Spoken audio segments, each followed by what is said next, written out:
The first thing I noticed was the blazer. It was a crisp navy wool, neatly folded across the back seat of Lauren's car. At first glance, I assumed maybe she had picked it up from the dry cleaner for a coworker or her boss. She's always been the type to volunteer for those kinds of things, helpful to a fault, even when it meant running herself into the ground. But something about the way it was sitting there, intentional, almost like it had been taken off in a hurry but placed carefully, reverently, made me pause. It wasn't mine. That part hit first. It wasn't my size, not my cut, and definitely not something I'd wear. I hadn't worn a blazer like that in years, and even then, I'd never gone for the slim Euro-style shoulder taper this one had. It looked expensive, custom even. Maybe Italian. I stood there in the driveway a little too long. What started as a simple coat grab on my way to the store turned into something else. My hands were in my pockets, keys halfway out, but I didn't move. Felt wrong. Not in a dramatic TV moment kind of way. Just off. Like walking into your house and smelling cologne that doesn't belong. That was when I reached into the car to move the jacket, and something slipped out from underneath it. A key card. White with faint gold trim. Simple, elegant. The name printed on it in narrow serif font read, Linden View Executive Hotel. Now, I've never stayed at Linden View. I didn't even know it existed until that moment. But I knew enough to guess it wasn't a Motel 6. A quick search on my phone confirmed it. Upscale. Private. For $180 a night, depending on the room. Concierge-level stuff. Not the kind of place you stop by for happy hour with colleagues. I sat down in the driver's seat, blazer and card still in hand, and tried to make sense of it. That's when I saw it. Down on the passenger side floor mat, slightly crumpled but still legible, was a paper rideshare receipt. The kind they email you but also hand out if you ask. The pickup location was a downtown office building, and the destination? Linden View Hotel. The timestamp? 8:54 p.m. Last Tuesday. Lauren had told me that night she'd be staying late at the office, finishing up monthly reports. That's not out of character. She's in corporate strategy. Long nights during crunch season come with the territory. I didn't question it when she got home around midnight, hair slightly frizzy from a long day and voice tired when she kissed my cheek. But now, this? I stared at the blazer again. Then the card. Then the receipt. A part of me wanted to believe it was nothing, that there was some perfectly innocent, office drama-free explanation waiting just a phone call away. But another part of me, the quieter, sharper part, was already putting together pieces I hadn't realized were scattered. That night she came home late. She didn't bring her usual laptop bag inside. She didn't mention anything about being stressed. She seemed relaxed. Too relaxed. I set the blazer back down on the seat exactly as I found it. I took a photo of the key card and the receipt, then tucked both under the armrest like I'd never seen them. I closed the door, walked back into the house, and tried to act normal. She was in the kitchen when I walked in, sipping tea in her old college hoodie. The picture of calm domesticity. "Hey," she said without looking up. "You find your keys?" "Yeah," I said. They were in the bowl the whole time. I wanted to say something else. Ask her outright. But I didn't. I don't know why. Maybe I was afraid of the answer. That night in bed, as she scrolled through her phone beside me, I noticed her turn the screen slightly away. It wasn't obvious. Just a subtle tilt. But I'd seen her hold that phone 1,000 times. That wasn't normal. Later, when she drifted off to sleep, I lay awake staring at the ceiling. At around 1:30 a.m., her phone lit up. I glanced over. A small preview of a photo sat on the lock screen, a notification from some photo-sharing app she rarely used. I couldn't see the full image, just a cropped rectangle. But that was enough. Lauren's hand, holding a stemmed wine glass. The background was dim, softly lit. Next to her hand was the distinct, sharp line of a man's wristwatch. Dark leather band. Silver case. Modern, masculine. Definitely not mine. I stared at that image until the screen went dark again. The next morning, over breakfast, I brought it up. Casually. I asked about the blazer in her car. "Oh, that's Eric's," she said immediately, almost like she'd been expecting the question. He left it after we drove back from a meeting in Midtown. I meant to drop it off, but it slipped my mind. I nodded. And the key card? Her fork paused over her eggs, but only for a moment. Then she smiled. Oh, that was a mix-up. I grabbed the wrong envelope when I picked up supplies at the hotel for the strategy summit. It was probably someone else's. I meant to toss it. She sipped her coffee like she wasn't telling a single lie. And the rideshare receipt? I asked. That was for Kayla. She was having car trouble, and I booked a ride for her through my account. She needed to get to the same hotel to meet the team. Everything had an answer, each one cleaner than the last. No hesitation, no stammering, just smooth, practiced responses. And when I mentioned the photo I saw flash on her screen the night before, she didn't even blink. Oh, that? We were celebrating the end of Q3. Everyone was passing around glasses. That could have been anyone. Probably Brian. Or Alex. Someone from product, maybe. She brushed it all off like lint on a sleeve. And the worst part? None of it was technically impossible.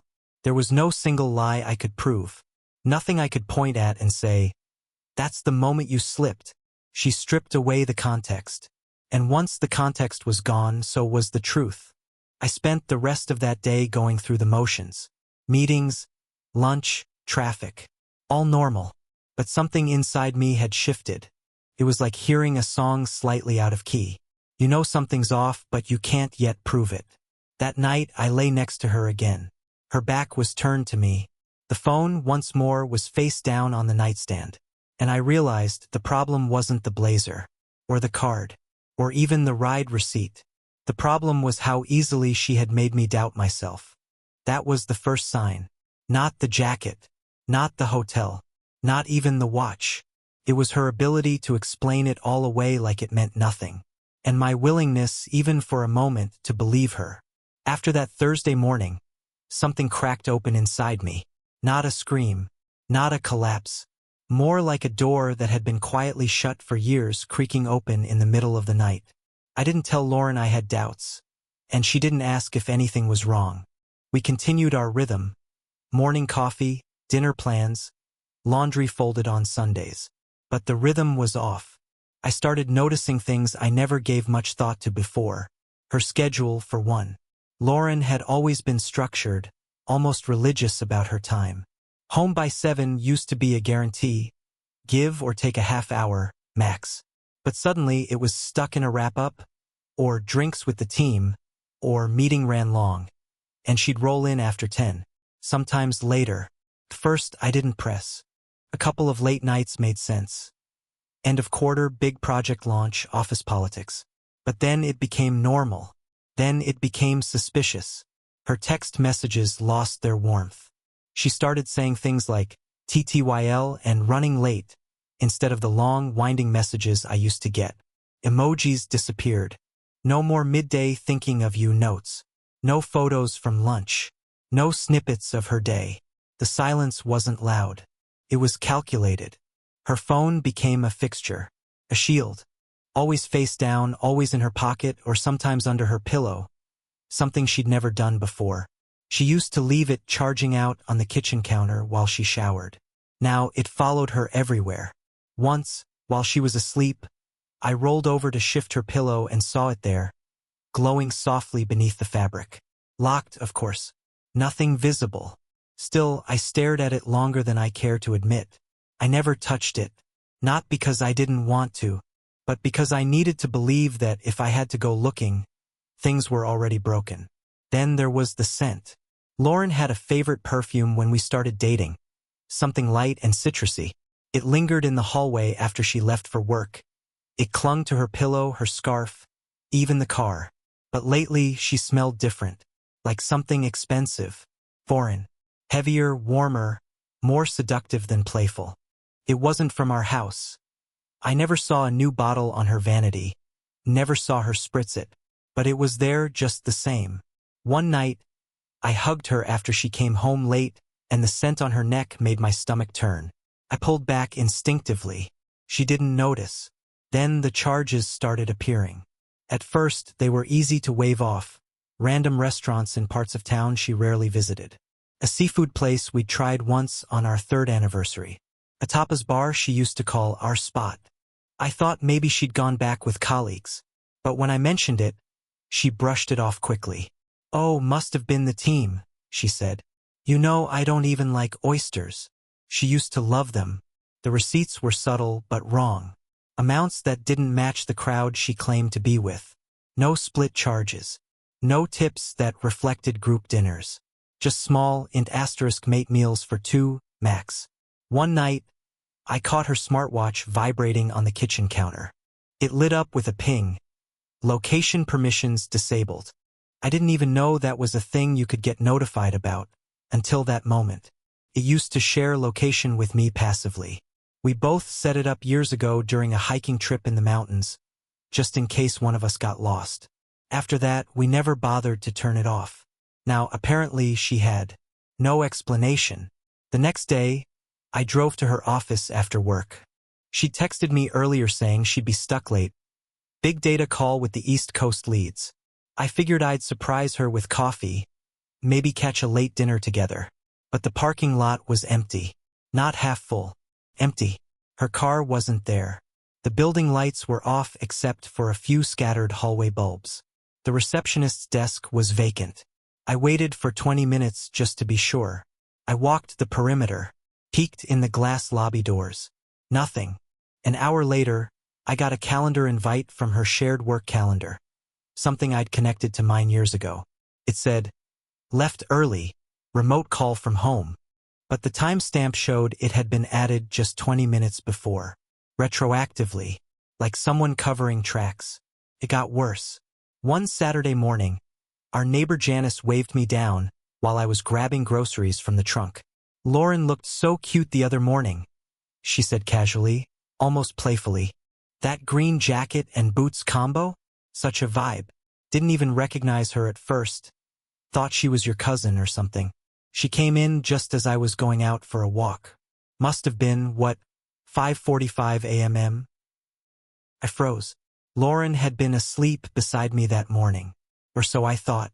That night, I asked if she'd gone out early for a run or something. She tilted her head slightly and laughed. "No," she said. "Why?" I shrugged. "Janice mentioned seeing someone who looked like you in the driveway at dawn." She gave a light smile, touched my arm. "Janice is always mixing people up. I think she's losing it a little. Sweet lady, though." Just like that, the subject closed. The next morning, I woke up early, earlier than I usually do. Her side of the bed was empty. Bathroom light off. Kitchen dark. Her phone gone. By the time she returned, around 6, I was pretending to make coffee. She looked surprised to see me up. "Couldn't sleep?" I offered. She nodded and kissed my cheek. Me either. No mention of where she'd been. No gym bag, no running shoes, no morning breath. She smelled like the hotel lobby we'd once stayed in during our New York trip.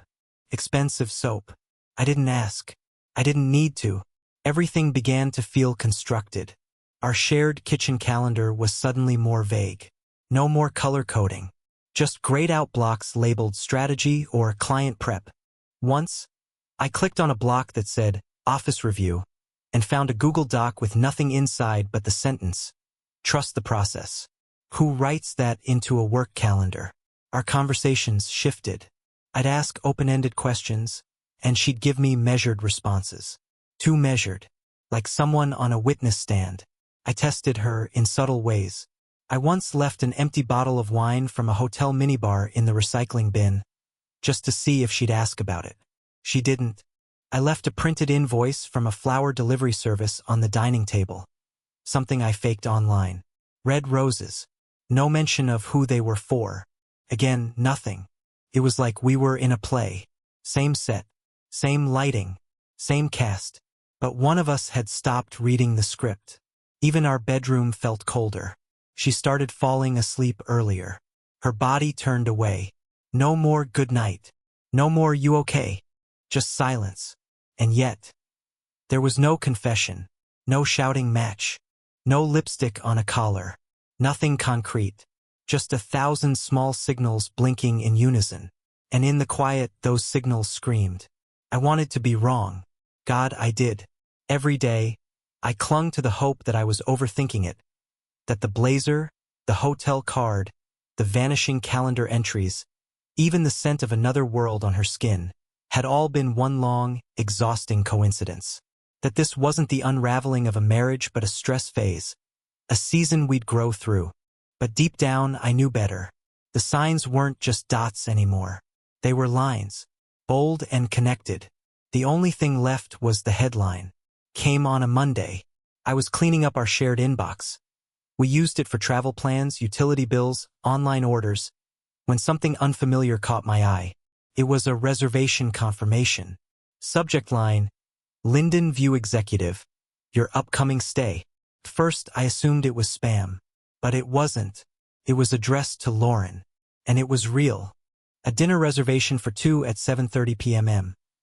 At a restaurant called the Willow Room, one of those candlelit places with no prices on the menu, and a king suite booked under her name same night. That night, the subject of the email didn't even try to hide. It spelled it out with cruel efficiency. We look forward to hosting you, Ms. Hall, for your upcoming dinner and overnight stay at Linden View Executive. Your experience will include private dining, champagne welcome, and in-room late checkout. See you Monday.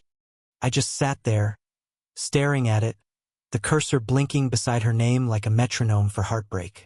No company tag, no colleague reference, no team-building dinner excuse. Just her name, her suite, her dinner. No room for interpretation. My hands shook, not violently, but the kind of shake that comes from something in your foundation shifting just enough to feel the world tilt. I took a **T, emailed it to myself. Then I stared at the clock. It was 5:12 p.m. Dinner was in 2 hours. I could have deleted the email, confronted her immediately, made a scene. But something inside me locked up. I needed more than digital proof. I needed to see it for myself. Not to yell, not to accuse, just to know. I drove. Linden View wasn't far. Upscale part of the city, tucked between glass towers and overpriced boutiques. The kind of place with valet parking, where staff wear gloves and call you, sir, like you own the building. I parked a block away and walked. The air was sharp, brisk with the kind of chill that feels clean. I felt detached, like I was walking into someone else's story. At 7:27, I stood across the street from the Willow Room. The restaurant sat on the ground floor of the hotel, surrounded by soft lighting and frosted glass. You could see inside just enough to make out shapes, people, coats, movement. And then, there she was, Lauren, hair curled, black coat draped over her shoulders, heels I hadn't seen in months. Her walk was deliberate, graceful, like she was stepping into something familiar. Beside her was Eric. Same height, same build, same goddamn blazer. They didn't walk like co-workers. They walked in rhythm. His hand rested on her lower back as they entered. At the hostess stand, she leaned into him slightly, just a few inches, but enough to say everything. She laughed at something he whispered. Her fingers brushed his wrist. Then, as the hostess led them toward a table, their hands intertwined. I didn't blink, didn't breathe. I just stood there. They passed a glass wall, the light inside spilling into the street like a movie set, and I saw her profile as she laughed again. Lips parted, eyes soft. That wasn't a dinner with a colleague. That was a woman on a date with a man she was used to touching. She never laughed like that with me anymore. I stayed outside for a long time.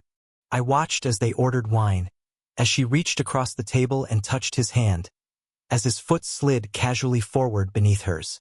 They were so comfortable, so practiced, it made me sick. There was no guilt on her face, no hesitation. It was choreography, and I was the fool who never learned the steps. I walked back to the car slowly. Every sound, the city, the wind, the buzz of neon signs, felt muted, like I was underwater.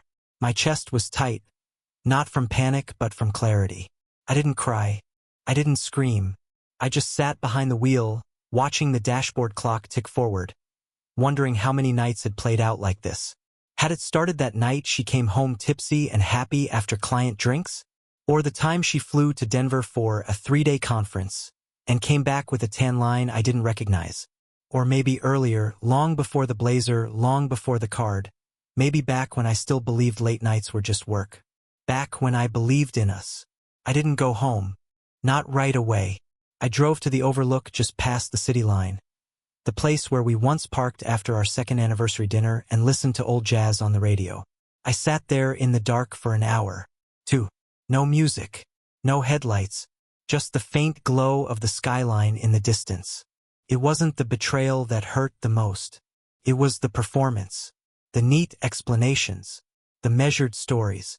The way she'd played it cool when I asked about the hotel, the receipt, the watch. Like she'd rehearsed every line. She hadn't slipped. She'd just stopped caring if I noticed. By the time I got home, it was close to midnight. The house was dark. Quiet. She wasn't back yet. I sat at the kitchen table, phone in hand, watching her location slowly tick across the city toward our neighborhood. She turned it back on. I didn't know why. Maybe to sell the illusion that she had nothing to hide. At 12:41 a.m., I heard the door unlock. She stepped inside, heels in one hand, coat draped over her arm. Her makeup was perfect. She saw me and paused. "Hey," she said softly. "Didn't expect you to be up." I didn't answer. She walked to the sink, poured a glass of water, and took a slow sip. Then she turned to me. "You okay?" I stared at her, at the woman I had built a life with, the woman who was now a stranger. "Did you have a good time?" I asked. Her lips parted slightly. "What?" "At the Willow Room," I said. "With Eric." Her face froze. It only lasted a second, but I saw it. The glitch in the mask. The second where she realized the lie wasn't going to land. Her voice steadied. "Mark, I don't know what you think you saw. I saw enough." She stepped closer. "It's not like that. We were just—" "No." I stood. "No more stories. No more half-explanations. No more pretending you're coming home from late meetings when I've watched you walk hand in hand into a hotel restaurant like you're in a goddamn Nicholas Sparks movie." She said nothing, because there was nothing to say. I walked past her, quietly. In the bedroom, I pulled the drawer open and took out the watch I hadn't worn in weeks. I stared at it for a moment, then set it back down. She followed me in. "Mark, please."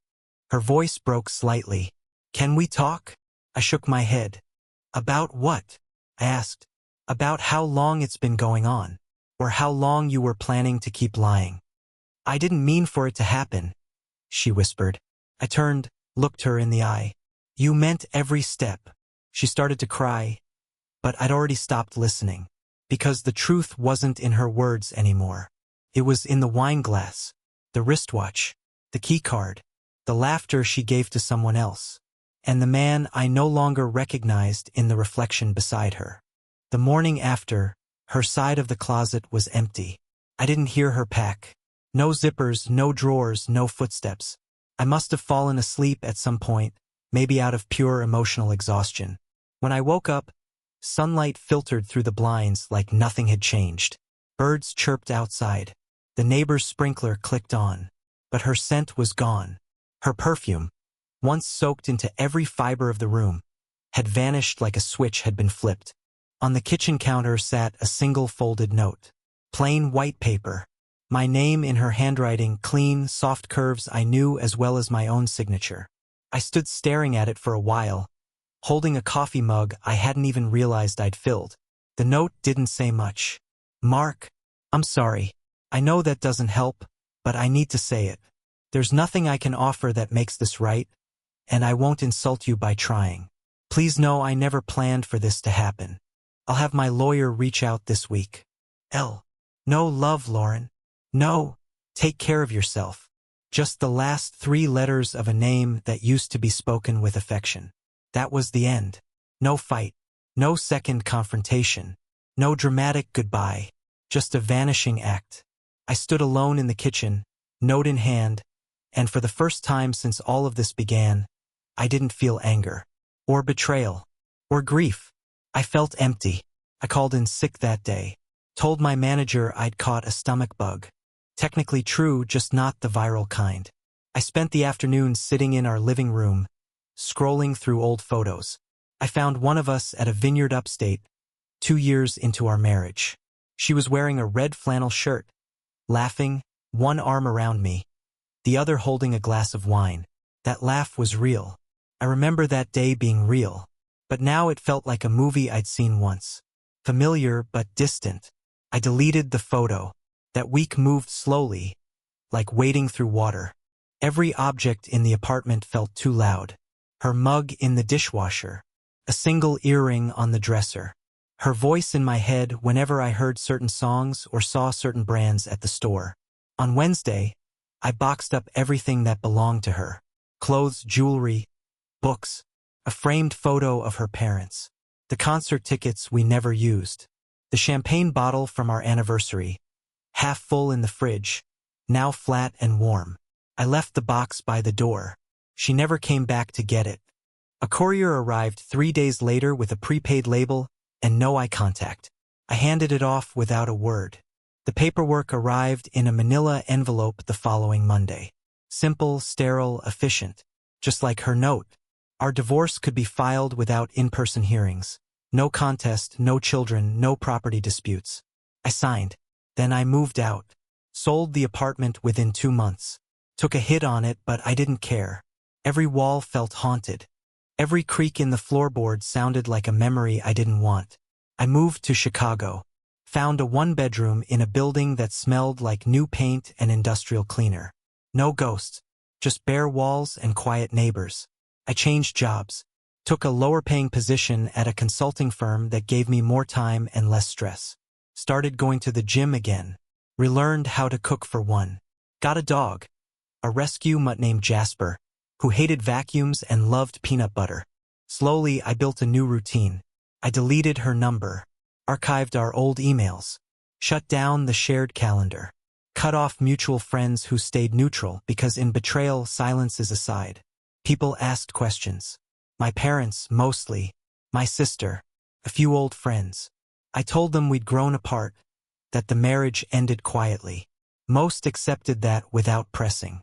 The few who did push eventually backed off when I offered nothing else. I didn't want to retell it. The blazer. The hotel. The look on her face when I said her name. The way she'd laughed with someone else. Like I never existed. That was mine. That was a scar I didn't know anyone.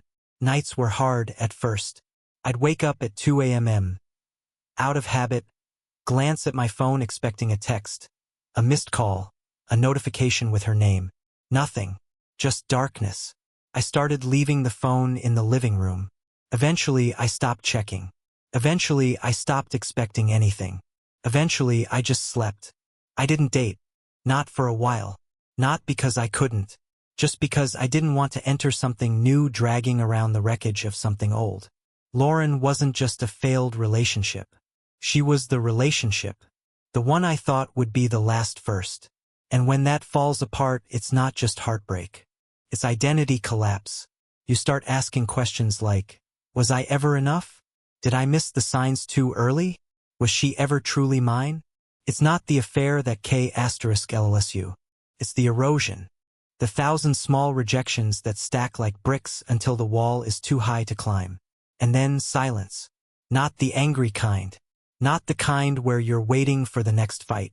This was a silence so complete, it felt peaceful. I'd wake up, brew coffee, take Jasper for a walk, and go about my day without flinching at every sound. I'd open the fridge and not brace for a conversation I didn't want. I'd sit on the couch without worrying if I was being distant or if she was checking out mentally. It was like being released from a constant audition. There was no applause, but at least the stage was empty. Over time, I stopped thinking of her. Not entirely, but enough that I could go hours, days, without wondering where she was or who she was with. That was my victory. Not bitterness. Not revenge. Just freedom. One day, 6 months after moving, I ran into someone who knew her, a former coworker from her team. We bumped into each other at a coffee shop near my new office. She recognized me first. Mark? From Richmond? Lauren's Mark? I froze. That phrase, Lauren's mark, felt like hearing your own name in a dream. I guess not anymore, I said, forcing a smile. She hesitated, like she was about to say something deeper, but then she just nodded and said, "You look good, healthier, happier." I thanked her. She didn't mention Lauren again. Neither did I. I left that shop feeling strangely proud, like I'd passed some invisible test, like I had finally left the version of me who clung to her behind. 3 years passed, not in a flash, not in a blur, in slow, deliberate months. When people ask if time heals, I think the answer is, not really. It doesn't heal. It dulls. The edges soften. The moments that used to tear you in half shrink into background noise. You stop bleeding, but you don't forget where the cuts are. By year 3, I was in a rhythm again. New city, new apartment. Jasper was older, a little slower, but still as loyal as ever. I'd been promoted twice. I started mentoring junior consultants. My name carried a little weight in the room, which was a nice change from being the guy who used to be married to someone better looking than him. I had even started seeing someone new. Nothing serious. Her name was Claire. We met through mutual friends. She had a dry wit, a sharp mind, and the kind of patience that doesn't ask questions you're not ready to answer. I told her I'd been married once. I didn't say much else.